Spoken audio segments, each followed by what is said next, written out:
Bonsoir Gilles. Bonsoir Françoise. Merci d'accueillir les Malouins dans la course. Gilles, nous nous trouvons exactement aux éditions Christelle à Roquebec à l'occasion de la sortie de la 3e édition de l'épopée des Malouinières, un livre qui vous tient à cœur et qui contient un répertoire important de Malouinières sur la région de Saint-Malo. Ah, tout à fait, il y en a à peu près 72 dessins. Certains ne sont pas des Malouinières parce qu'elles sont proches à l'histoire de Saint-Malo, mais on a trouvé intéressant de les y introduire, mais on peut compter aujourd'hui 120 malouinières si on peut considérer une définition spécifique d'une malouinière, c'est-à-dire une demeure d'armateur au temps de Louis XIV, Louis XV, Louis XVI et au sein d'un territoire donné qui est le Clos Poulet. Mais nous acceptons volontiers la richesse du patrimoine outre le Clos Poulet.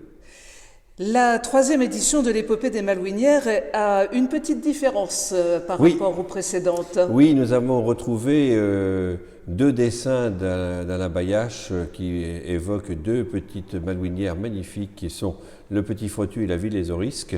Et donc on a trouvé intéressant de doter deux dessins, c'est-à-dire un dessin de Versailles qui n'est pas une malouinière et Pontchartrain, le château de Pontchartrain, et d'évoquer ainsi l'histoire de la rencontre du maire de Saint-Malo avec l'empereur Napoléon III pour le Petit Frottu, parce qu'il était enfant de cœur dans ce village, et également Maupertuis qui hantait, les terres et les ruisseaux autour de la ville des Orisques. Est-ce qu'il y a dans toutes ces histoires, alors on vous sait fin connaisseur de l'histoire de Saint-Malo, est-ce qu'il y a dans toutes ces histoires de Malouinières des Malouinières qui vous ont plus frappé que d'autres, plus ému que d'autres? Plus ému que d'autres, forcément il y en a quelques-unes qui sont plus marquées parce que j'y ai croisé un peu ma famille, ça c'est une chose. Mais dire que non, chaque malouinière a une histoire, qui n'est pas d'ailleurs forcément liée à la malouinière elle-même, mais aux personnes qui l'ont fréquentée. Et c'est ça qui est tout à fait intéressant, c'est là où on voit que ces demeures, qui sont quand même des demeures essentiellement estivales, font vraiment partie de l'histoire de Saint-Malo. Mais dire qu'il y en a une plus que d'autres, non, je crois qu'elles ont vraiment chacune leur histoire. Gilles, on en parlait juste avant l'enregistrement de cette petite vidéo. Alain Roman nous a quittés récemment. Oui. C'était lui aussi un grand spécialiste de l'histoire de Saint-Malo. Ah oui, c'était un grand historien de Saint-Malo et qui était d'une honnêteté historique parfaite.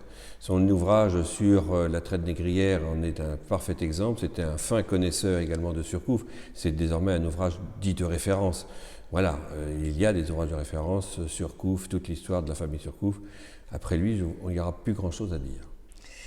Gilles, vous êtes évidemment avec Alain Bayache l'auteur de l'épopée des Malouinières. C'est un livre que l'on trouve dans toutes les bonnes librairies malouines.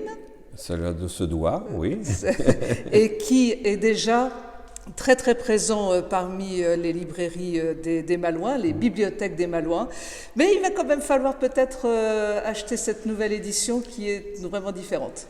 Elle est différente parce que d'abord il y a donc deux malouinières complémentaires et en plus le papier en fait a changé, c'est-à-dire qu'on a un très beau papier qui est de couleur blanche et les dessins d'Alain Bayache prennent encore plus d'intensité. Merci beaucoup Gilles pour ces instants partagés sur les Malouins dans la course et on vous souhaite de belles fêtes de fin d'année. Merci, à très bientôt. Merci à vous tous.